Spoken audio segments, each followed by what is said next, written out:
All right, y'all thought that I might be fibbing. This is proof right now. The Letterman Podcast, we have one sponsor only, but it is Rupert G and the Hello Deli. Thank you very much for sponsoring our show, Rupert. It's my honor, Mike.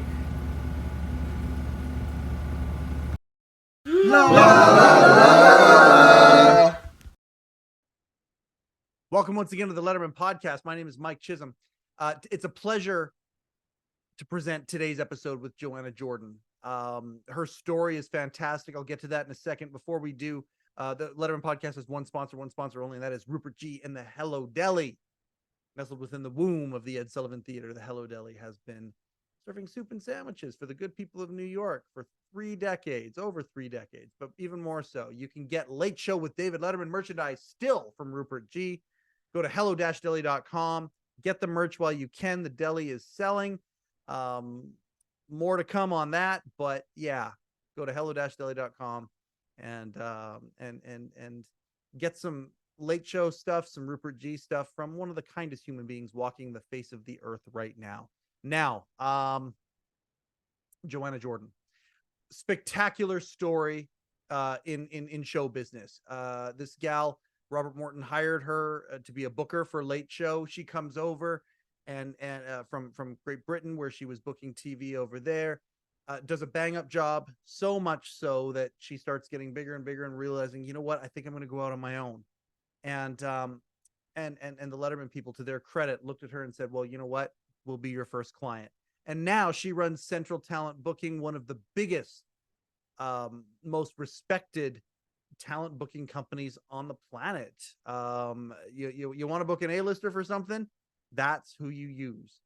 Central Talent Booking, you can go to their website and check it out. Very, very proud to have seen this gal become this self-made powerhouse of I'll tell you this, full disclosure.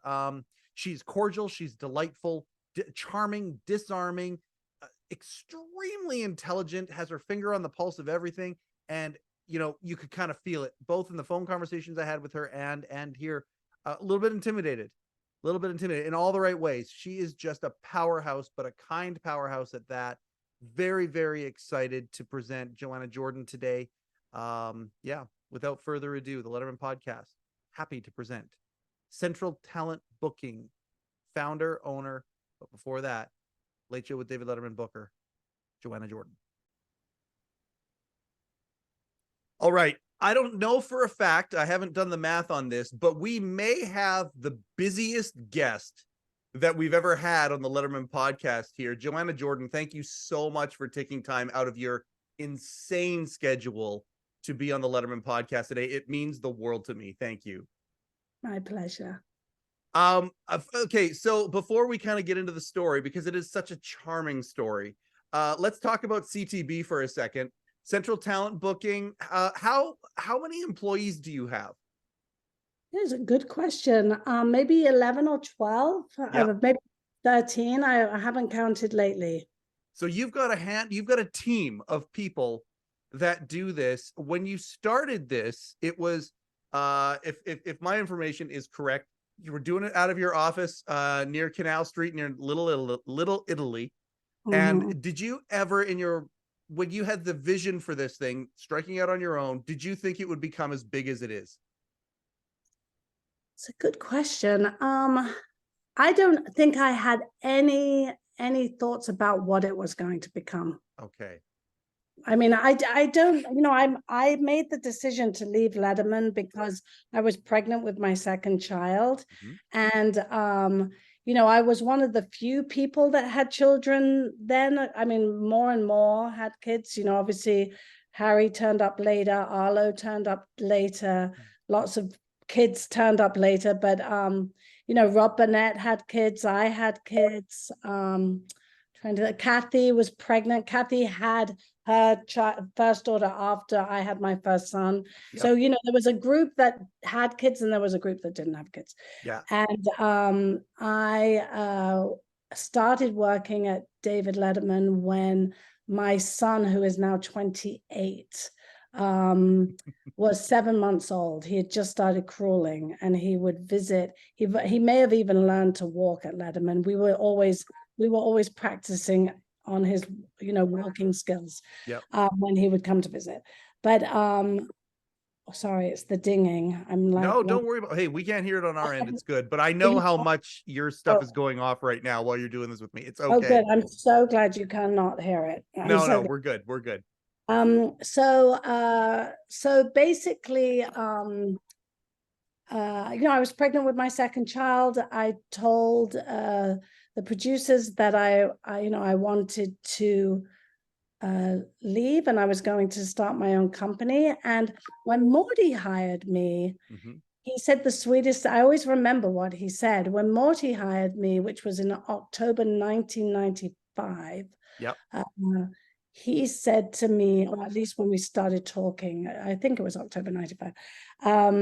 He said to me that, if you come and work with us, you'll probably become, the biggest global booker in the world, because I had been working for European television. Yep. And I met them when Dave did a week of shows in London, and they were having trouble booking the show. That's where you met them.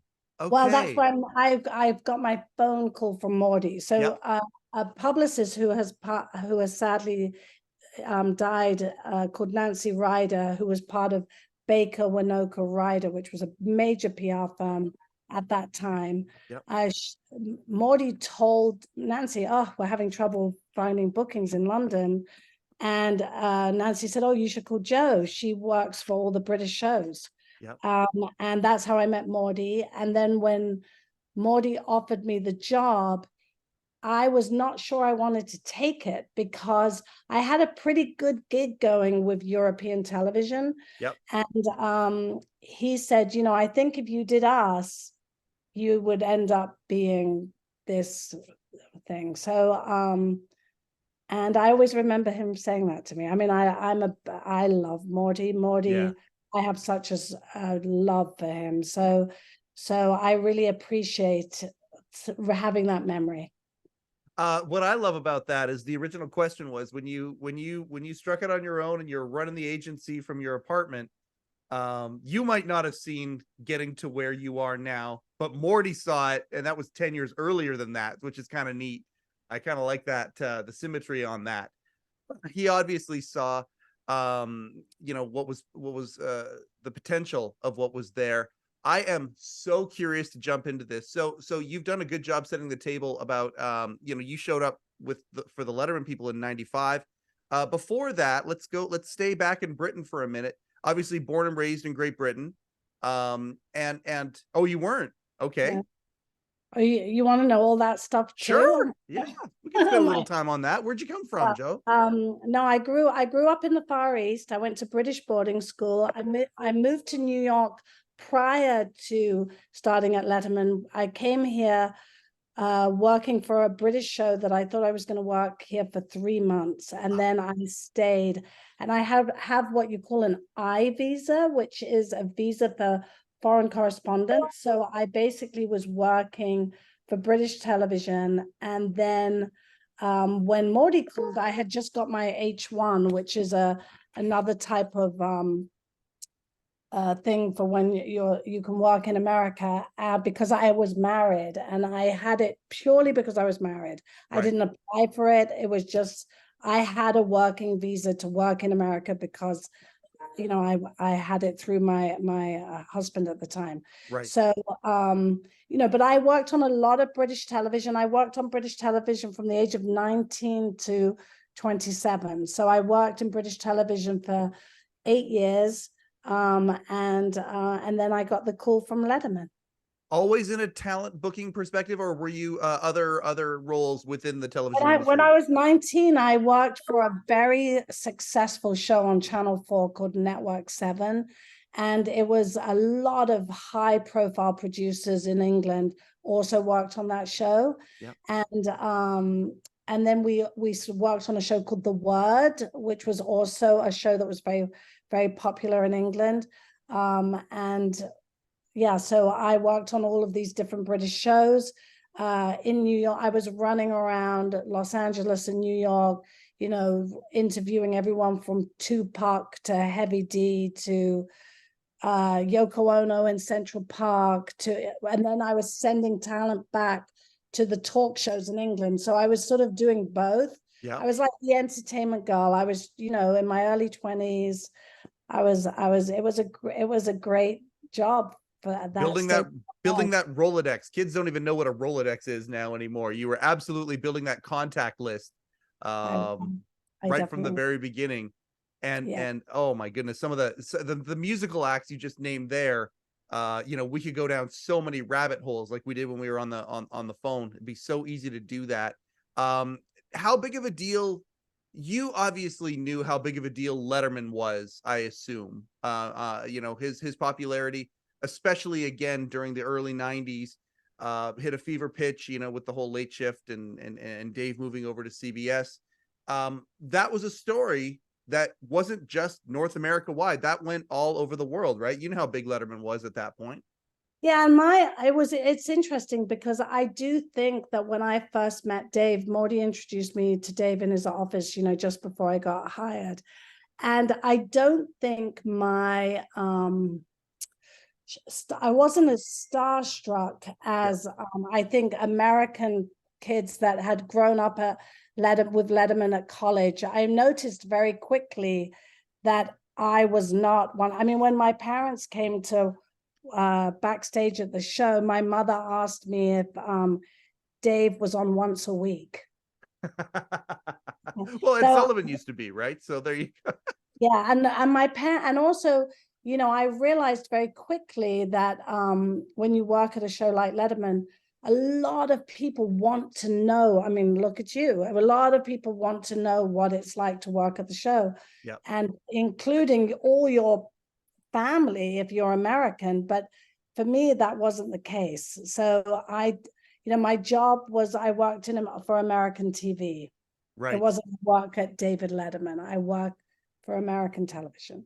And I suppose that's kind of how you, especially in your role, you kind of have to be. You got to be sort of insulated from some of the the pomp and circumstance of everything going on around and the circus, the show that never ends. You almost have to be insulated from that because your job is to supply very, very high-end material for that show, being, of course, in this case, the example being people, of different walks of life, of the highest caliber. You almost have to be, I would assume by that point, does anybody make you starstruck? Like, are you ever starstruck, or has that muscle been completely? Very few people, but I can tell you who did at Letterman. Please do. And it's really the only person who did. I'm trying to think, did anyone else? It's such a random thing. It's Sade, the musician Sade. Oh, you just gave me goosebumps. Really, the smooth operator herself. Yeah, but I remember when David Bowie was at the show and Sheila and everyone was like, all like happy that he was there. And, to me, he was just like another British guy. I don't know, it was, but I think that has a little bit to do with my childhood. I had an interesting childhood growing up in the Far East because my father worked with one of the royal families in Malaysia. Yep. So I was very used to 1 minute being with, playing in my garden with my gardener who was in the Far East, quite poor. Yep. But then on the weekends being at the beach with,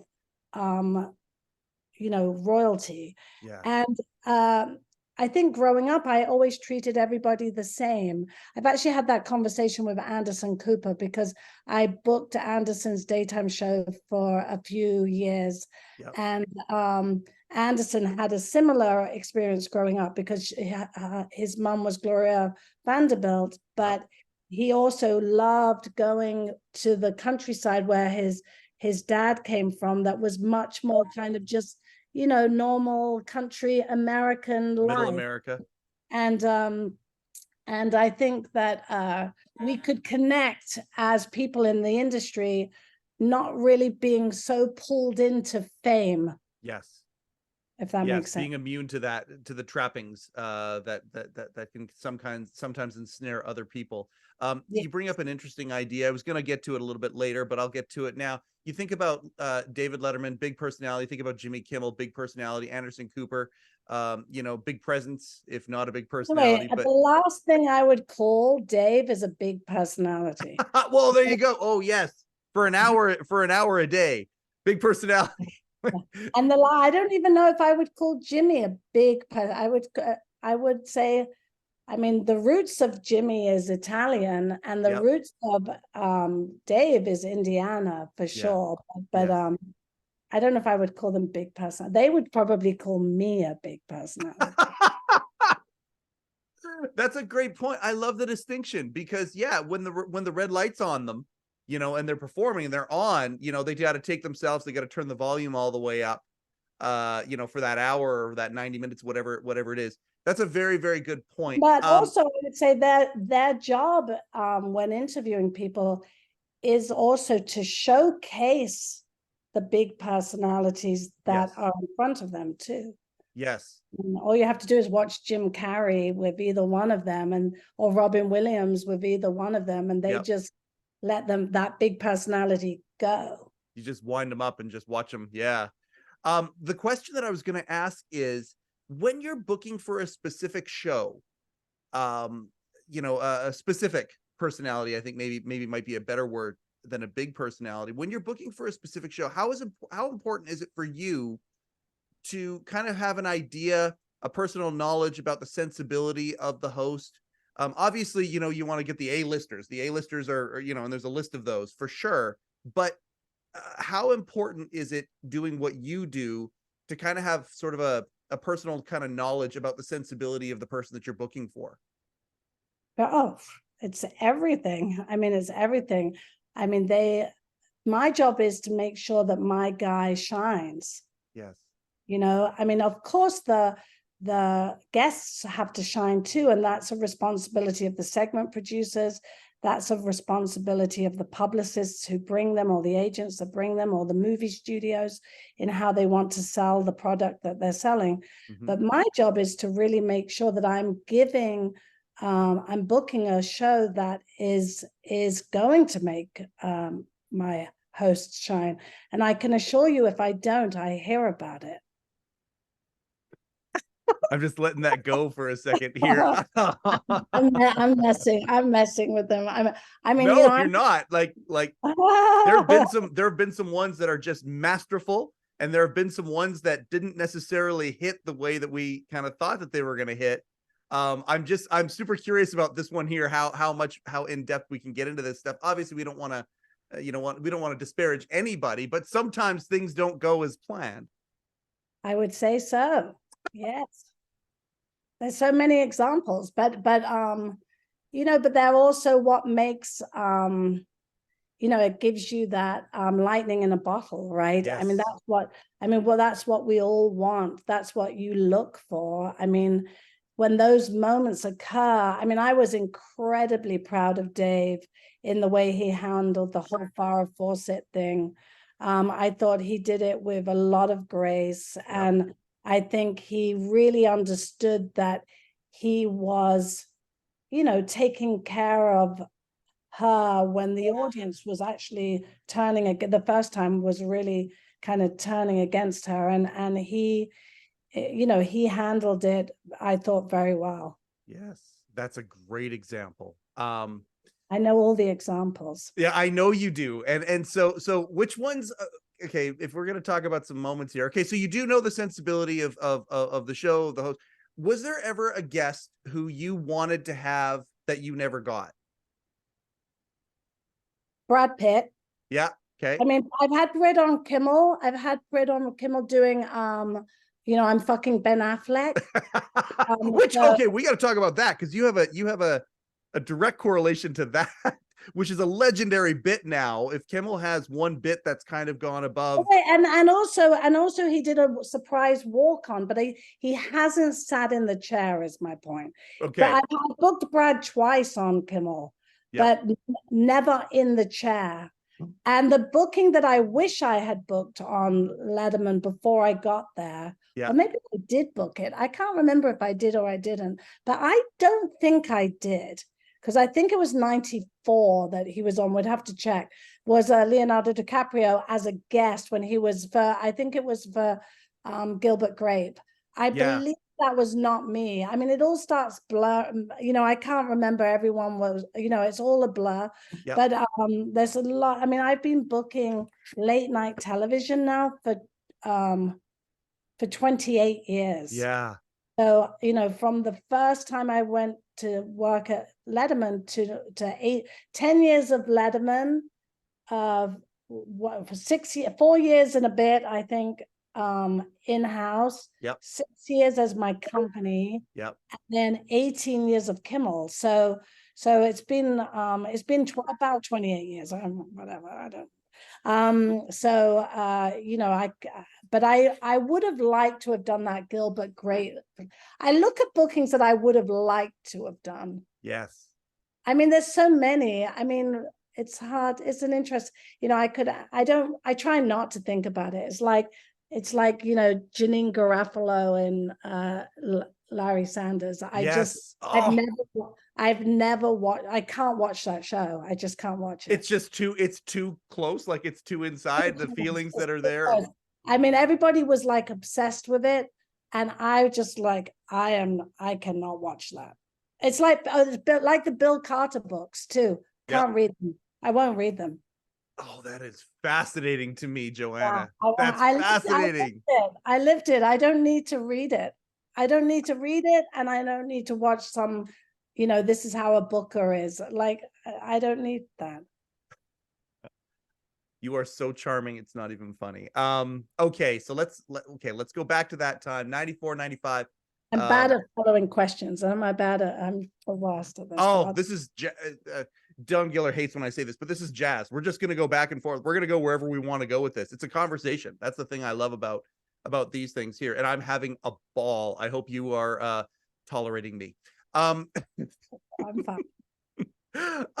When you get there, because I mean, you're used to what you're used to over in England, and you know, you get to New York, office immediately put into the Ed Sullivan Theater office building. For impressions of your first couple weeks there, can you remember? I remember crying in the bathroom. Okay. I cried in the bathroom because I missed my baby. Oh. I remember seeing very quickly the way Morty worked. Yeah. And then telling him off. We're setting a tone, are we? We're making sure we had the board in his room, and he was trying to change things. And I pointed out that his changes were making everything worse. Right. It was kind of but it was a good moment, because I think it's when we really bonded, you know, like I wasn't afraid to tell him that, wait a second, no, if you do that, and I would, no, you have to move that back. So then we kind of bonded, but then, you know, and it was, you know, I remember everything. I remember walking on to meeting Sarah, who now works at Fallon, who's an amazing segment producer at Fallon. She was the receptionist. I remember where Jerry Foley was. I was actually put on the 14th floor when I first got there, but not long, because I was in a room next to Louis C.K., who was working there still. Yep. And he hated me being next door because I was on the phone all the time. Gotcha. And then one time also, I remember many years later when Steve was writing the top 10 book, I seemed, whenever I was in an office next to a writer, they were always slamming their door, furious that I was in the room next door because I was too loud. I was too, you know, how can you write a book or write jokes when the booker is, you know, because it was all phone. There was no cell phone. There was no email. It was all phone. So it was like a lot of phone. Sorry. So I walked in 11th floor, Jerry. I had a very tiny office. Yep. Very tiny. I was next to Sheila, and then Zoe was down the hall, and Cheryl was there, and then Mary and Daniel were segment producers, and then I think the researchers was maybe Jay and I don't remember exactly. Oh, Kate, who's now at the Daily Show. Yep. No, she's not at the Daily. She's at John Oliver. Excuse me. Oh, So yeah. and this may not be. There was the tiniest little room for the interns. Yep. And then the next we go up the stair, and there's Diana Lewis, who was the human interest booker, who had. I mean, maybe I got there before them. I'm now forgetting who arrived when. Yeah. That kind of gives you the lay of the land. No, you're painting a great picture. Yeah. Then I would go upstairs, and Dave's office was to the left with Laurie Diamond, and then there was Nancy and Jude and Peter LaSalle was there, and Morty and Susan outside Morty's office, and Jen Cotter, who was who now lives in Florida and works for what is that bicycle? The Pentagon? Peloton. Peloton. She works She's a for Peloton gal. Oh, no massively kidding. successful, wonderful girl, and I loved her because Susan was very organized and sensible, but Jen was like this young intern who was just really entertaining. And was Dana there yet? It was Jude's assistant, and then obviously Barbara and Kathy. Of course. So they were all on that there.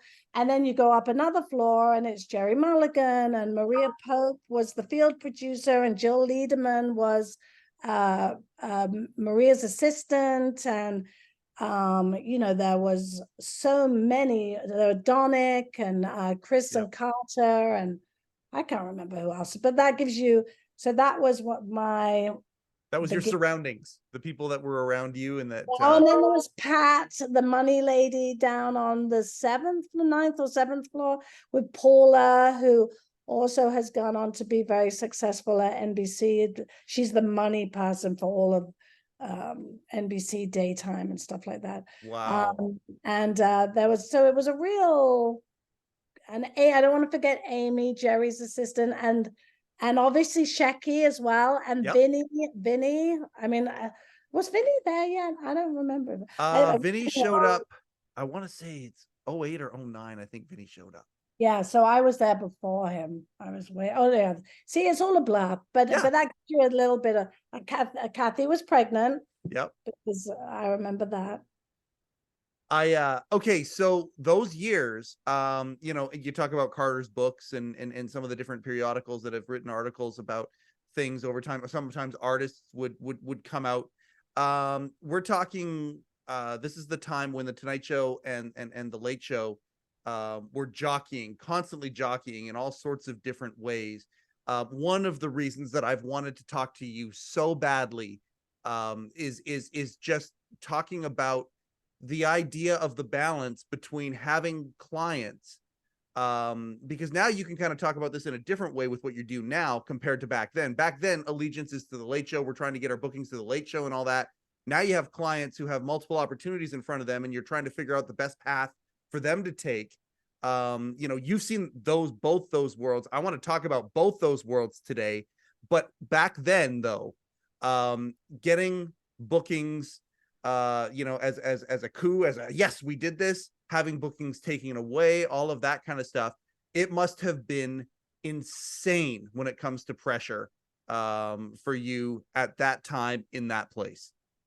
Well, I mean, I remember when Johnny Carson did a walk-on for a week of shows in LA, and Dave being so excited, and it makes me think about the first time Dave did Kimmel and Jimmy being so excited. Yes. And but to answer your question as best I can, because that is a loaded question. When I got there, obviously it was there was Todd and Tracy at Leno. Yep. And it was me and Zoe and Sheila for music, mainly at Letterman. And we had the Olympics. They didn't. Yep. Now NBC has the Olympics, which is important. I would watch Leno every morning, the guests. Leno would follow us and we would not follow Leno. So Leno would follow us for second wave of a movie. So we would have them on, and then Leno would follow afterwards. Now, you could argue that when everyone in America has seen the movie, it could be better to have them afterwards. Yes, the pre versus the post. Yeah. You know, there was Debbie Vickers was the executive producer of Leno, and I have to say I've never met her in my whole life, but I am in awe of that woman. I think she was brilliant. Yeah. I think she was an amazing executive producer. She would follow the minute by minutes of Leno so smartly. I remember when they really tried to get Jack Hanna, they tried so hard because they knew Jack rated, and they did everything they could to pull Jack away from us, and Jack didn't go. You're kidding. What can I tell you? Oh. So that was I mean, there's so many things. I mean, if you had lists of names, I could probably tell you. So I got a question for you though. You knew of Debbie, and I mean we've all Debbie Vickers. I mean, absolutely. But you mentioned the booking team from Leno. Were you friendly with them? Did you talk to them? No, ever? I got to know them afterwards. I got them to know. And say, the first time I ever met Paula, who booked Conan, was when the writer's strike happened. Not this one, the last one. Yep. And I felt so bad for her that we met for drinks. So because we all it's different now. It's different even during the what just hopefully ended the strike. I know Laurie and Ella at Fallon because Laurie used to work for Ellen, and Elle is a well-known publicist, Meredith O'Sullivan's sister. The bookers at Colbert used to be she used to be at Good Morning America, so we were all ABC. So everyone's in trying. Sheila, I hear, is going over to SNL, so I don't know if I'm maybe allowed to say that, but that's what I had. Okay, so the rumor is maybe potentially. By the way, Sheila Rogers, from my perspective anyway, the best hair in show business, whether it's on camera, behind camera, whatever, best hair. I would love to talk to Sheila Rogers. I'm a huge music fan, and I have many, many, many music questions. Well, Zoe and I used to have a joke about Sheila back in the day, and no one would get more flowers than Sheila. She got so many flowers. Awesome. And Zoe and I were always like, we need to do what Sheila's doing. What are we doing that the music industry were always sending her flowers? It was so funny. But yeah, so I forgot what the question was again. No, so let's go back to the pressure of booking back then, and then the back and forth with Leno. You brought up a really interesting point. How it was almost like there's sort of a ceasefire. We're going to get the guest before the movie comes out. They're going to get the guest after the movie comes out. Had that been established by the time you showed up, or did you establish that? No, I think that was Leno established that. I had nothing to do with that. I've had quite a few tricks through. You'd have to ask publicists about that, but I no, that was something they did that I thought was smart. Tracy works for James Corden's company now, and Todd was an executive producer on Queen Latifah, which was a daytime show that my company booked. So, I've through the 28 years, I don't think there's anyone that I don't know, or maybe there is. Or anyone I don't know, Yeah. Yeah. I mean, we're so far out of it right now. I'm super curious about any guests that you had that were stolen or canceled and then they went somewhere else versus any guests that. Well, I worked really hard to get Alan Nerob, who's one of the best, the best publicist. He's awesome. Everybody loves Alan. Yep. That's Rogers and Cowan. Denzel was very loyal to Leno, and I worked really hard to get Denzel to come over to Letterman, to give Letterman a chance. Yeah. Ben Affleck was pretty loyal to Leno. but we had our people too. Obviously, Julia Roberts jumps right up there. Yep. I mean, Julia and Dave was just always so special. George Clooney. Yes. I mean, the Friends talent had to do Leno because of NBC, Yep. but they always all wanted to do Letterman. Yep. They all were Letterman people. So, every Leno always booked them on a Thursday night to get the lead, to hold the lead in of Friends. Yep. Jerry Seinfeld has again did Leno because of NBC, but had a very nice relationship with Dave. Yep. Howard Stern. I was going to ask about Howard. He's one of the people Howard has definitely an incredible bond with Dave. I mean, I do know that. I mean, I have heard that, I think Dave's always had a lot of respect for Howard's interview style. Yep. And like Regis too, he always respected the way Regis interviewed. Yep. So, that's I don't know. These are random things that keep popping up into my head. So. Oh yeah, no. And again, just like our phone conversation, I love that. I love that we can just kind of go there, and all of the random things that pop in are fascinating. So there is one night, before I forget, you talk about Howard Stern, some of these, you had some big booking moments from a timing perspective, from some of the comedy nerds, like I throw myself into this for sure. I thought it was absolutely fascinating that the very day that Norm Macdonald got thrown off of Weekend Update, you guys got him that night on Late Show, which I thought was unbelievable that you brought in. I don't know if that was, my memory, I don't remember if it was booked before or if it was booked day of. I doubt it was booked. I mean, was he a second guest or a first guest? Do you remember? That part I don't know. We'll get Dawn to look that up. I feel like he was the first guest. He went multiple segments, so yes, I feel like I don't remember what happened. I don't know if it was during my time. I don't have a memory, but Norm was Norm, right? Yes. I mean, Norm was such a favorite of the shows that, I mean, we could never get enough of Norm. I love that you said that. You don't say that about a lot of people, you know? Yeah. I mean, there really is just a small group that you can say that about. Yeah. Well, that particular booking, because I mean, Norm, and you think about that, I think that there are probably 3, maybe 4 talk show hosts. Daniel and Norm were always playing poker together. I remember that. Daniel Kellison? Yeah, they were and always. Norm, that's a game I would love to have been a part of. That particular one, he had just lost Weekend Update. He comes over and he and Dave are just firebombing the executives at NBC. And it seemed like one of those perfect storm moments where the timing could not have been better. It was such a good piece of television and piece of entertainment. Bookers have a huge part to play in that. I think about the Super Bowl winners and all of that.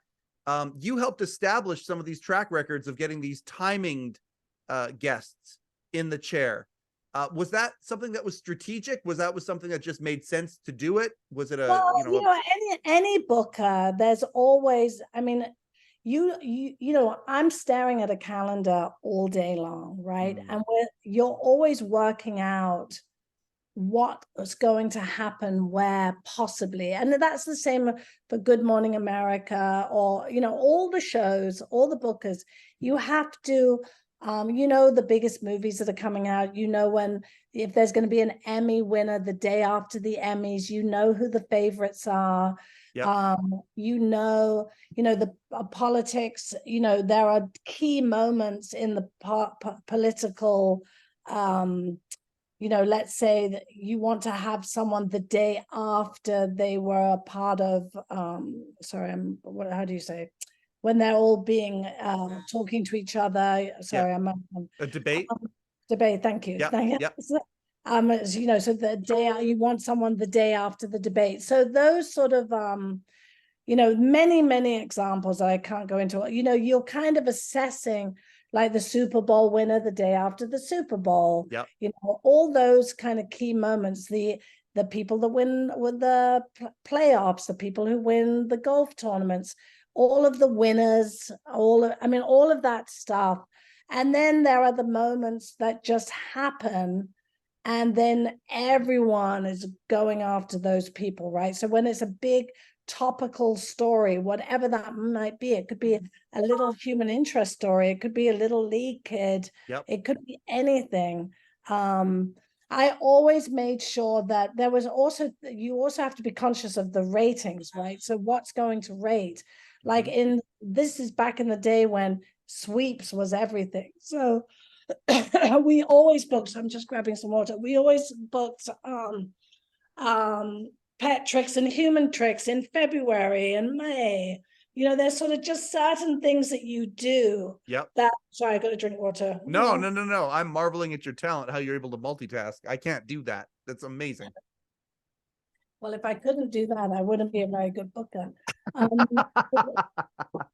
Yeah, so you know, so when I look at the calendar, you look at January, you know, when there are the voting periods for the Oscars, you know, when there are the voting periods for the Grammys, you know, which are the key football games and the, you know, the lead up to the football, you know, when people are coming through New York from the Berlin Film Festival in February. Like you can literally go through the calendar and start working out. But going back to the norm question, I mean, those moments happen, and that's, you got to jump on the phone, right? You got to jump on the phone and sometimes if you don't have the space to put, let's say Dave said, I want Norm on that day, which is very possible that he said that. Then I have to move a guest. So it's not about booking Norm. That's what you're missing here. Norm would have been, there would have been conversations. I mean, Norm would be like, I'll do it. You know? But especially Norm. I get to be the one who tells somebody that they're not doing the show that night. Right. And then I have to move things, and it's like a puzzle. You have to move everybody to. One time I've had days with Letterman where I was offered, let's say, Tom Hanks, Sean Connery, and Bill Clinton all on the same night. And I have to work out how to, you know, navigate that so I get all three bookings. I don't know if that answers the question. And you had to, no, well, I was going there as well. And the way that I was going to open up that door was I was going to ask this. Did you have a flower company on speed dial? Like, I assume that you are the, you know, you're in a lot of ways, you are the diplomatic wing of Late Show, because, you know, you're having to thank people, you're having to woo people, and sometimes you're having to say, oh, I'm sorry, we messed up on this, or the circumstances happened here, and keep those olive branches out there for these people. Because at the end of the day, you know, you have these publicists, or maybe even the talent themselves, they're also building a relationship with you. Oh, I know the talent booker at Letterman, and there's a relationship there that's give and take. And I assume that is something when you have somebody who, you know, I'm sorry, President Clinton is coming on. I'm sorry, Mr. A-list or Miss A-list actor. We're gonna have to bump you. There's a certain set of skills to be able to handle that situation, isn't there? Well, I mean, honesty is the best policy, in my opinion. You know, so you call the rep up and you explain the dilemma. Whatever is, and you try to work together to work out the best way to handle it. And if there are situations where it is a huge problem for the talent, it's not that we don't, you know, we're not conscious of that. We are conscious of that. And it's not that we're not, what I always remember when I'm staring at the calendar is my job is to deliver the best show I possibly can. Now, that doesn't always mean that it rates, because ratings is all about lead-in. But if you're consistently giving your host a well-booked show every night, whether you have the lead-in or not, you are giving them the opportunity to shine consistently. And then, with that, the audience, is in love with them. Yes. Every time you ask me a question, I think I'm answering it something a else. different question. No, Yeah, again, terrible. it's a no. It's a I'm a conversation. terrible guest. I'm a talent booker who's a terrible guest. I disagree entirely, and so too will our audience. There are going to be people who are spellbound by this because it is an art.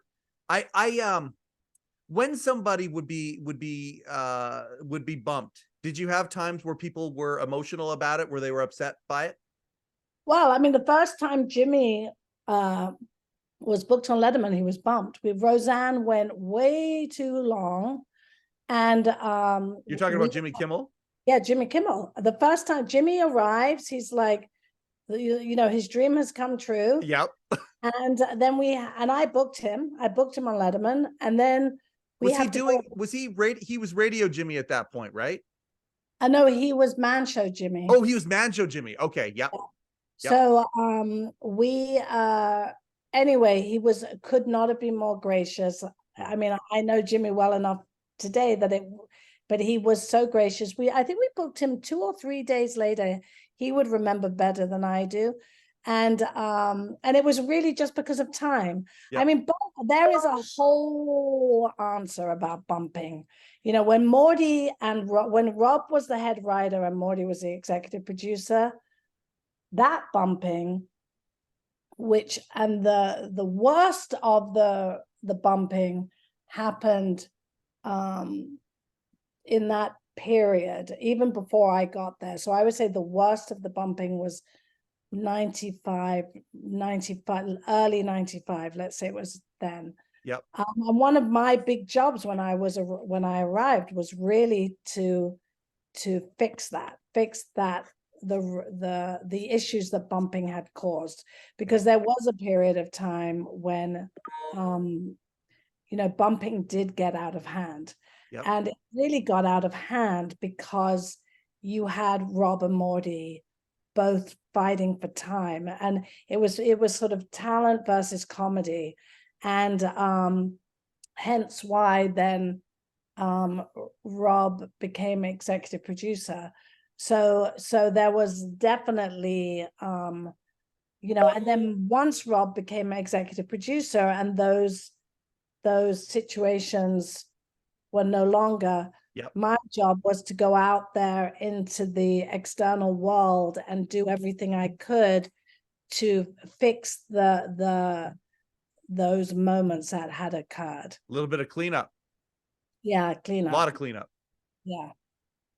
And what was that? Was that you having lunch with publicists and building bridges that way, sending flowers, phone calls to the actual talent, all the above? All of the above. You name it, we did it, because that was important. And, I mean, when Rob became executive producer, he really just put so much attention on just the comedy of the show that he really left me to it. It was and I mean, that was kind of wild. There I was. By then I was 28 years old, I think. And suddenly, and I know it's so funny. Now I look back, and because I'm 56 now, and I look back and I'm just like, but Rob and Dave were in their zone doing the comedy, and it was a good period at Letterman because there was a really strong connection between the two of them at that time. Yeah. And they just, they really, I mean, they trusted me. I don't know why they did, but they did. I think they did. I mean, you'd have to ask them. Clearly, because when you struck out on their own, they became. When you struck out on your own, I should say, they became your first client. We're going to get to that, but I want to stay back just with that period of time. You also had another piece of pressure that I think a lot of folks don't necessarily take into consideration. Worldwide Pants owns the show for certain. However, the real estate that the show is placed on is CBS. You also had network people in your ear trying to get you to make sure that the Tiffany Network's best and brightest got to shine on Dave's stage. And you had to kind of be the be the barrier, saying the show wants to do what the show is going to do. That is a very interesting dynamic for you as well, isn't it? Again, honesty was the best policy. I mean, Yep. I would love to remember some other, and that happened. That happened. Hold on, my dogs just came back from the dog walk. Hey, Howard. Hey. So this Your is dog's my name is Howard, named after Howard Stringer, I'm sure. no, he's named after a toy in a movie, but not Howard Stern either. Okay. Oh, yeah. That's funny. I went to Stringer instead of Stern at first. That's yeah, funny. most people think it's Howard Stern, but it was not. But my other dog is called Dudley, and he's named after Dudley Moore. Outstanding. I got one That's celebrity. charming beyond measure. That's excellent. Oh, good. Hold on, I'm going to let Dudley in 1 second because he's standing. This is a fantastic episode. It's amazing how you can go and do this. Dudley, come on, let's go. And you call New York home, right? I call New York home, but I live between, now that my children are adults, I live between Dumbo in New York and Millbrook. I'm in Millbrook today. So, if I'm just on Zooms all day and I don't have meetings, I'll stay in Millbrook. And if I have to be, but I'm in the city when I need to. Like I was in the city all last week. Yeah. Does New York still have its magic for you? It does. Yeah. It's that place. I think New York is home. I love hearing that. That's fantastic. So a transplant, but a New Yorker. That's what you consider yourself? Well, 9/11 did that. I think I was at Letterman during 9/11, and Dan rather cried. I remember begging Bryant Gumbel and Matthew Broderick to do the show that week. I mean, I remember when Drew got anthrax when she was doing it and canceled SNL. I mean, it was all, that whole time was, but I mean, that's a professional level, but on a personal level, I think if you live in New York during 9/11, you become you're a New Yorker always. I have the one of my 9/11 tradition is that I watch the entire episode that coming back, the first episode back with Dan Rather.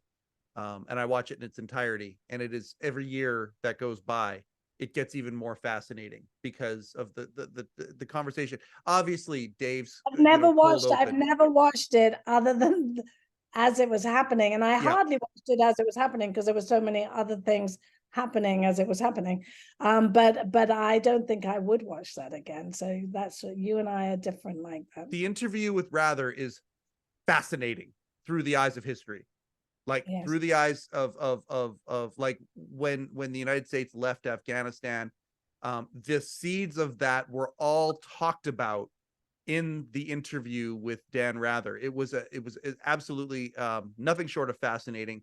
I mean, to me, that is the perfect, at the time, the anchor of the CBS Evening News. That is who you have. And then of course Dave's joke.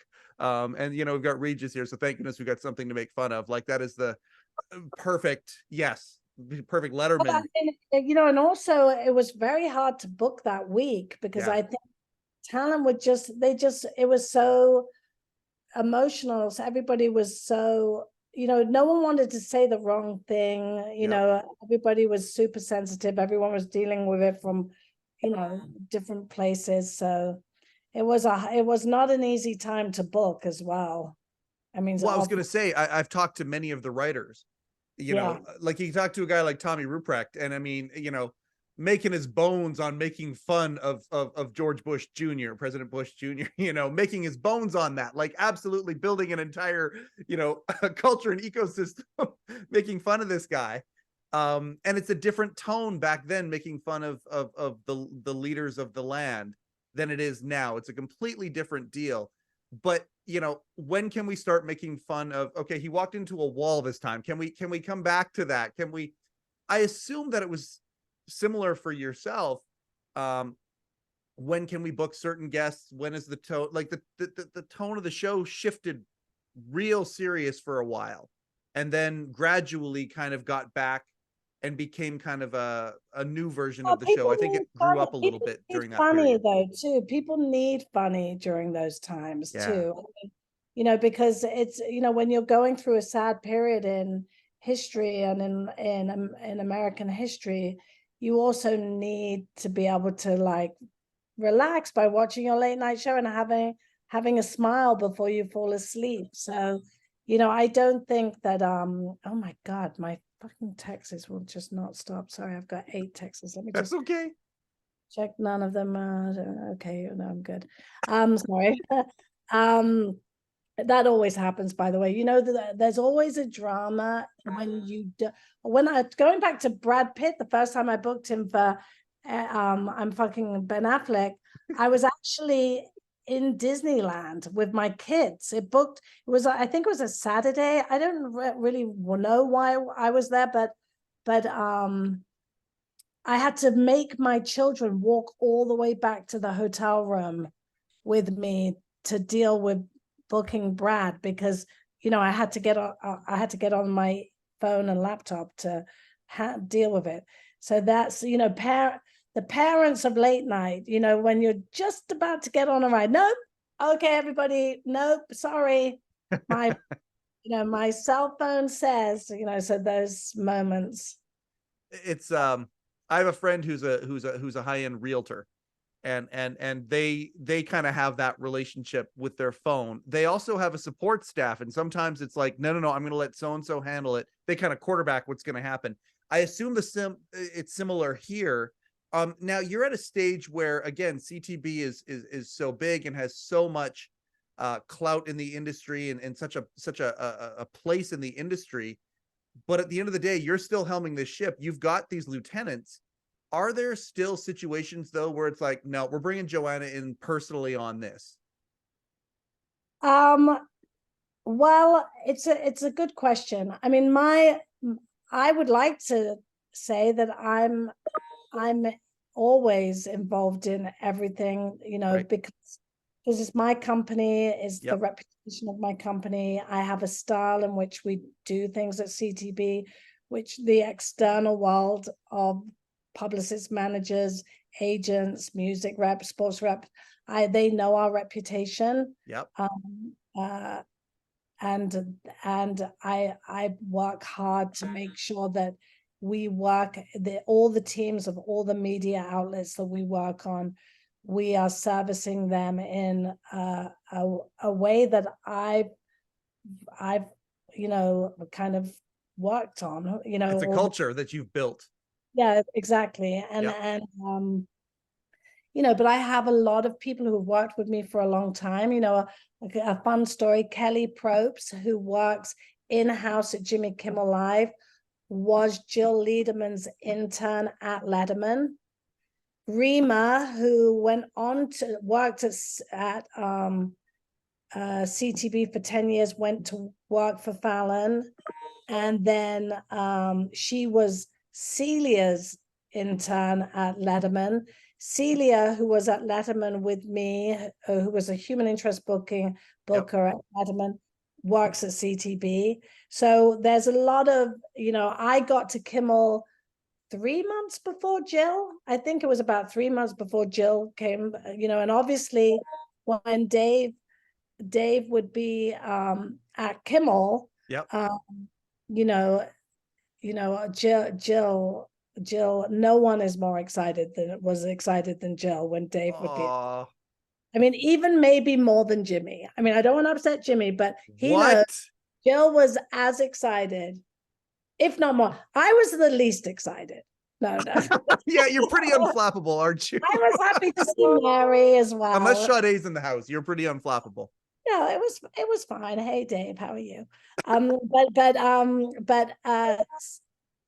was happy to see. I love Mary. He has a really awesome assistant, and Mary was Mary Barkley. Yeah, and I'm terrified of her, but I adore her. You wouldn't be. She was in. She was tell you. She was she was an intern. Yep. For Dave. I don't even remember when that. You'd have to ask her. I can't remember. But anyway, she's a good person, and she keeps Dave grounded, and I appreciate that. and funny as all get out. She is I don't so know. She funny. does not look like she wants to be on that show Dave bought her to be on. I I mean, know. Barbara's kind of fine, but Mary just looks like she just does not want to be there. It's Right? so great. I mean, but which of course is why she's there, because Dave probably likes that she doesn't want to be there. Yeah, and the stuff that just comes out of her mouth is just so funny. And yeah, you're right. There is that little bite of disdain, perhaps. It's just it's Yeah. fantastic chemistry. It's lovely. I It's want to go back to definitely Jill for a real second. relationship. It's a real that is a real relationship. Yeah. That's they are funny together. Well, I do find it amusing. anytime that and I'm going to say this as respectfully as possible, anytime there's been somebody who doesn't take any of Dave's crap, who can see past it and can kind of throw him other stuff that he can then take and build on and whatnot, has always been something that that I love. Mary clearly has that. Some of these behind the scenes folks have that rapport with him, and there's something really, really charming about that. I want to go back to Jill Letterman for a second, because she's somebody who I would absolutely, of course, loved it to have on here. The delight that she took in having Dave come onto Jimmy, like, that is a real, I love hearing that. And there's a lot of that around. And also, Jill, no one took better care of Jill's mom. Sorry, not Jill, Dave's mom than Jill. I mean, that is sweet all too. all those, I mean, she'll have to tell you when she's a guest. Yeah. But all those going to visit Dave's mom for Thanksgiving, the pie and all of that, and going with Biff to all those places that they went together. I mean, that was all Jill. That was all Jill. Oh, see, this is why we do the Letterman podcast. Because again, I mean, the guy is great, but it's the people that were around the guy that made it even better. And it was we talk about this as being the celebration of Dave and company, because the company, there's so many more stories in there, and it wasn't just about the guy. Though we love the guy, this is it. I love hearing this stuff. So let's go back. You decided the ambition was growing, the vision there was there, that you weren't just going to be in-house anymore.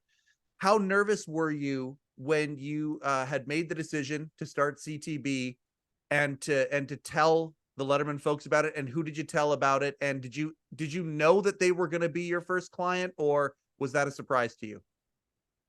It was a complete surprise. I was not nervous. I told Rob, I think I told Rob, or maybe one of my people told Rob, I'm not sure.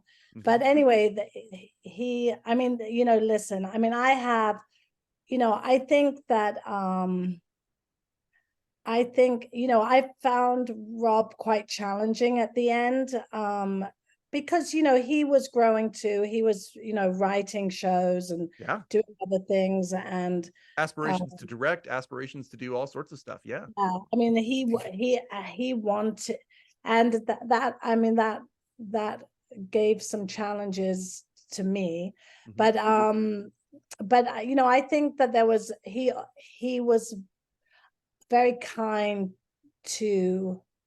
Well, I think he didn't want me to stop booking the show, because we had a well-oiled machine going, and Sheila took over the department, and I basically booked the lead guests, less and less the second guests. I mean, also it was a pain in the ass. By then, you had the Stengels, Jude, Barbara. There was like 9 executive producers. I mean, I didn't even know. Once Rob kind of wasn't there as much, I mean, as well, there were so many, you couldn't make a decision without 25 people deciding what was happening. So it was changing. It was changing. Maria was a segment producer. She did all the kind of key, the Tom Hanks and those kinds of people. And she'd been at the show. She grew up at the show. And obviously is at Fallon now, as a segment producer as well. So it was,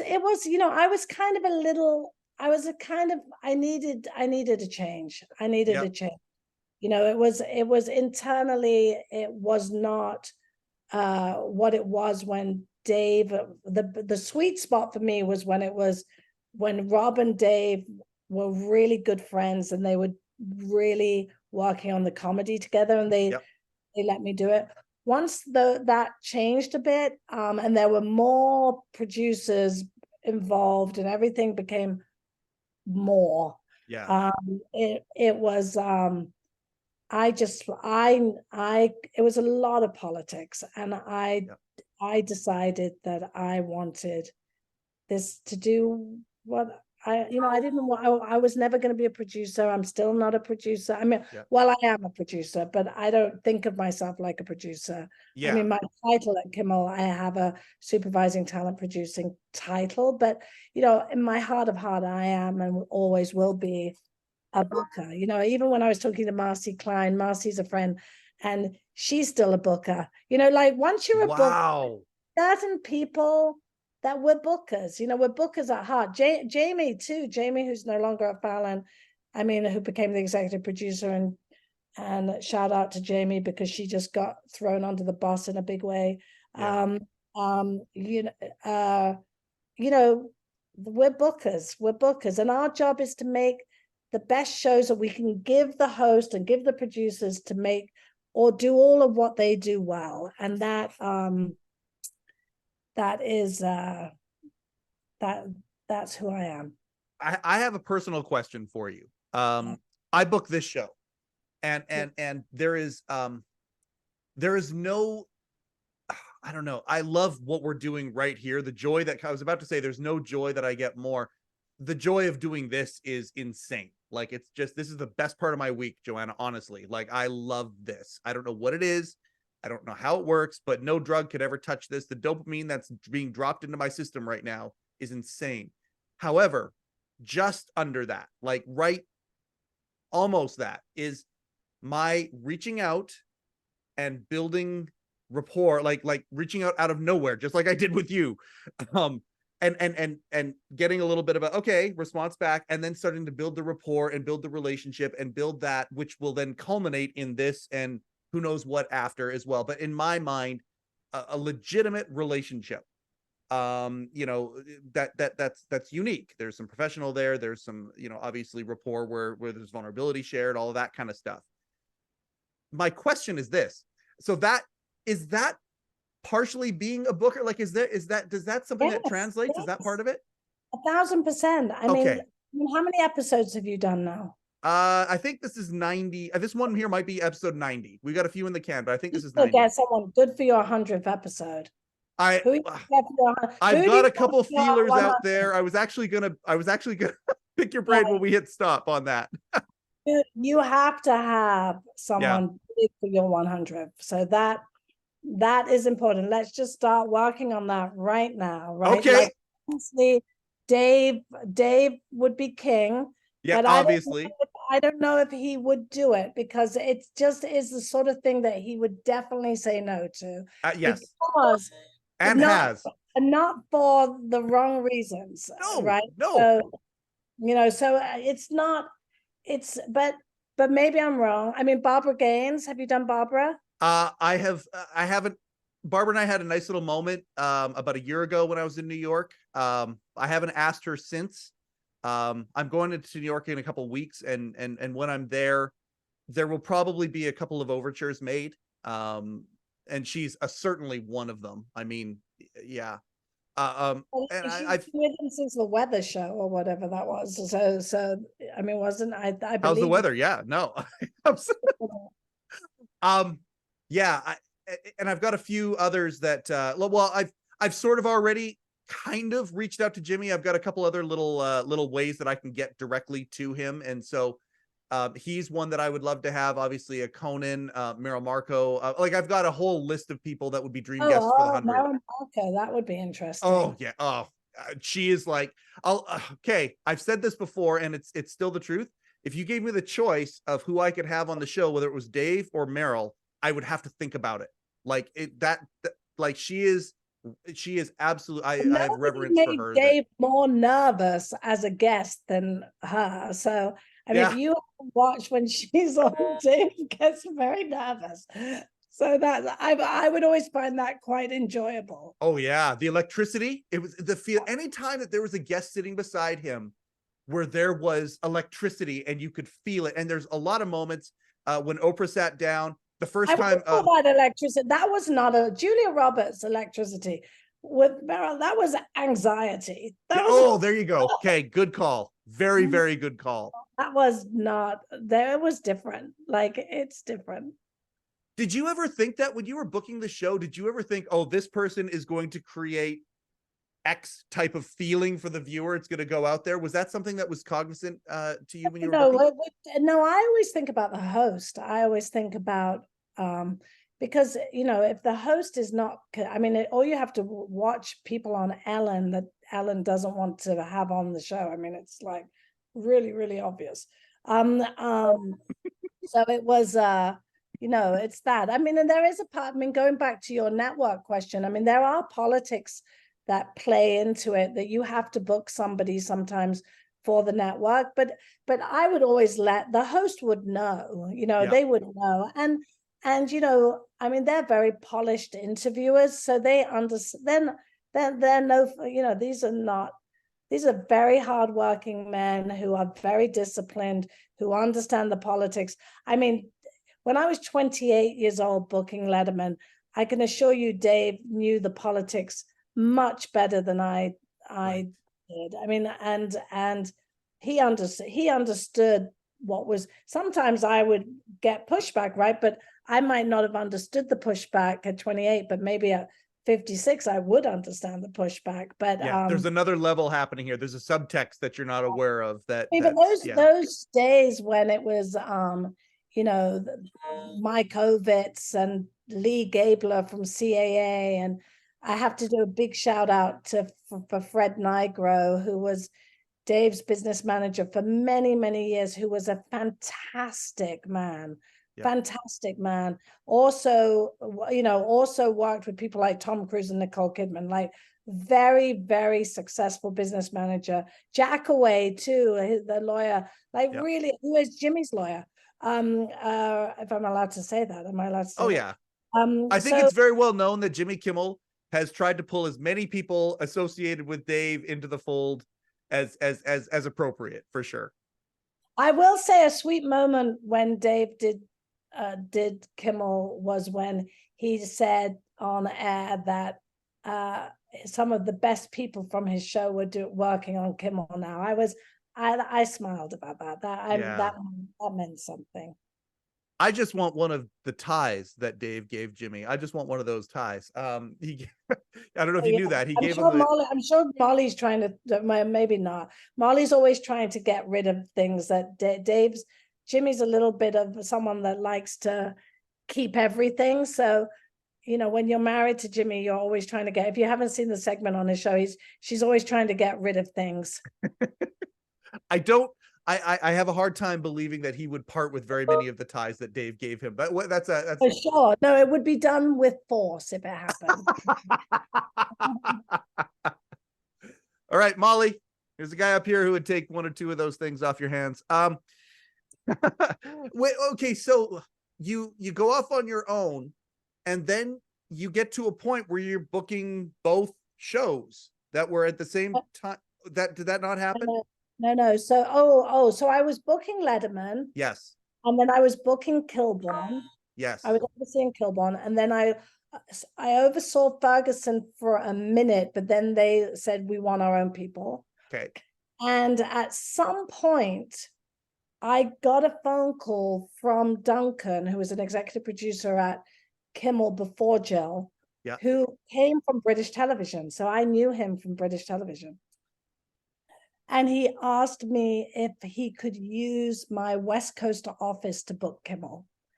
And I went to ask Letterman if I could do it, and they said no. Oh. And then I made the decision to leave. Interesting. And the real reason is because I saw so much potential in Jimmy. And I was so excited to do something that, you know, that was, I could build it. I Yes. knew what I had to do. I mean, it sounds crazy now, but when I first got to Kimmel, no one had called Matt Damon. No one had picked up the phone to Jen Allen, Matt Damon's publicist. Ridiculous. Are you kidding me? Yeah, because they just felt that it was too big. Oh. I remember the first time we booked Will Ferrell on Kimmel, and Matt LeBeau, who was his publicist, was getting a little bit irritated by the enthusiasm from the staff for having Will on the show. Yep. And I said, because this is a little bit of a badass example. I said to Matt, I said, listen, Matt, this is going to be a big show. And yes, everyone is very excited that Will is on. But if you're going to be horrible to me about it, which he wasn't, he was just getting irritated that everyone was very enthusiastic because he's jaded. He was jaded and they weren't. I said, let me be clear about something. We're going to make this show really, really successful. And I'm going to remember everyone who's going to help me do it. So that is badass. I got goosebumps, Joanna. If you're going to help me, so you decide. Yeah. Are you helping me or are you not helping me? Because then I'm going to know if you are helping me or you're not helping me. Anyway, so then Will did the show, and as Will's done the show many times. Yes. And Will and Matt was an amazing publicist. He was the most powerful comedian publicist the whole time I was at Letterman. Amazing. But you know, like all of us, no one is perfect, right? You get close to the fire, you're going to get burnt and you're going to get tired and you're going to get drained. In many ways. So all these people that have all this pressure from all these different angles, you know, none of us are perfect. There's always a bad day. There's always, you make a mistake, whatever. But I had a mission. And I remember the first time I said to Jimmy, I started work on his show and I could see things that needed to be changed and stuff. And I sent him a big email and I said, I don't know, you're going to have to be Superman. This is going to be a lot, you know, because it was a lot. There was a lot. Oh, yeah. And he said, and I always remember this, and I'm so boring because I tell the story so many times. But he said, I'm putting on my red tights now.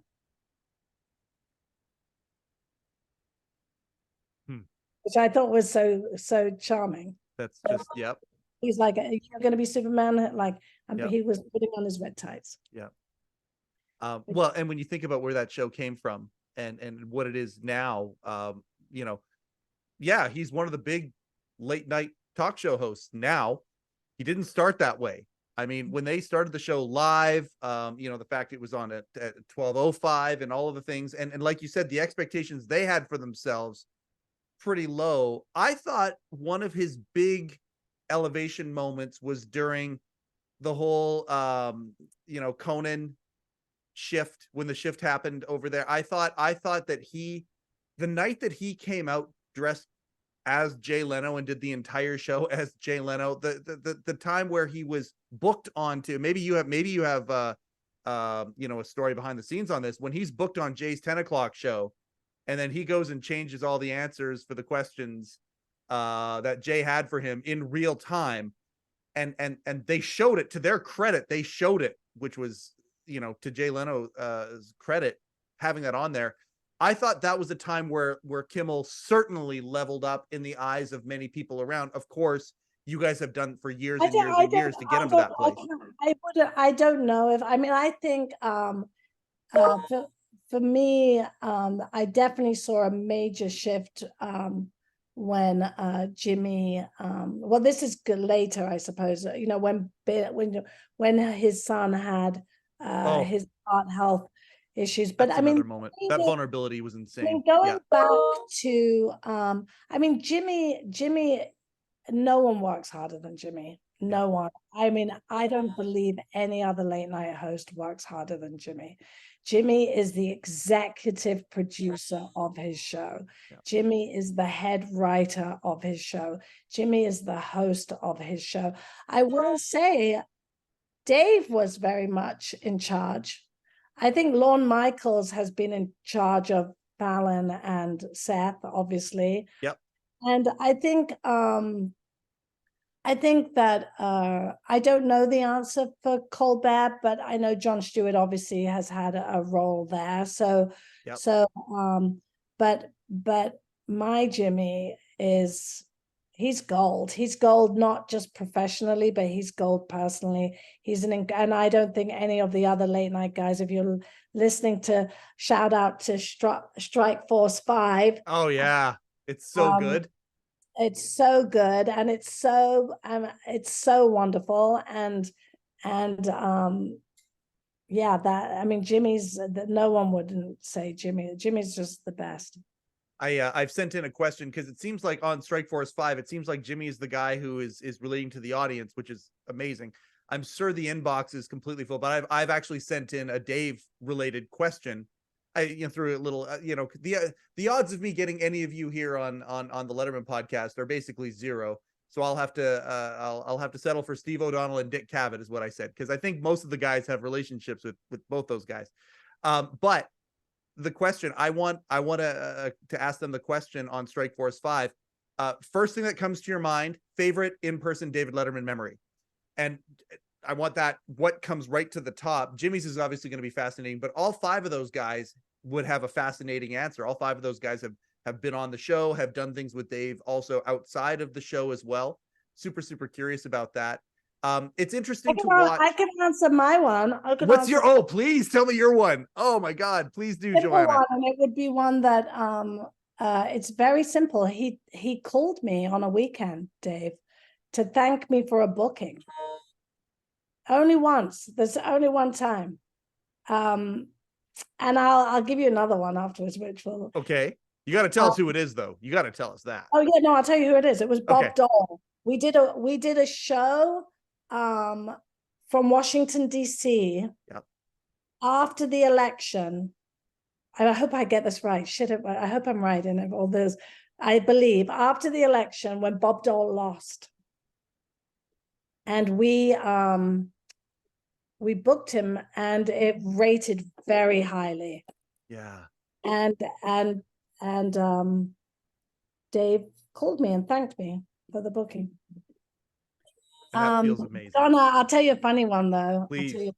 I've got to check but LA is opening, and I'm getting a lot of we're anytime you need to call it, we call it. I've already gotten way more time than I thought I would get with you. Just check my emails, because I just don't want to. All 100 of them that you have gotten since we've started this. I mean, my gosh. You want to know how many emails I've got? No, not too bad. Not too bad. 266. Hold on. So I'm just look at my emails. Yeah, because the thing I'm waiting on. But anyway. So so I'll tell you, okay, this one is the story that Dave could sue me for telling you, but why not? It was a long time ago. So the one booking that I insisted on booking, that I got in trouble for booking. It's a good one. It's one of my favorite stories, but it's a little bit Rob and Dave. I'm just going to say it, guys. Listen to your bookers more. But so I watched this TV movie on HBO, Gia, and Angelina Jolie starred in it. And I thought she was incredible. Yep. She was not well known. Yep. And she got nominated for a Golden Globe, and I booked her, and it was not the best interview on either side. Yeah, I was just saying, it was not the best interview on either side. Yep. And afterwards, I got in trouble for booking her. Wow. I got called asking why I thought I should have booked her. And I love that story so much.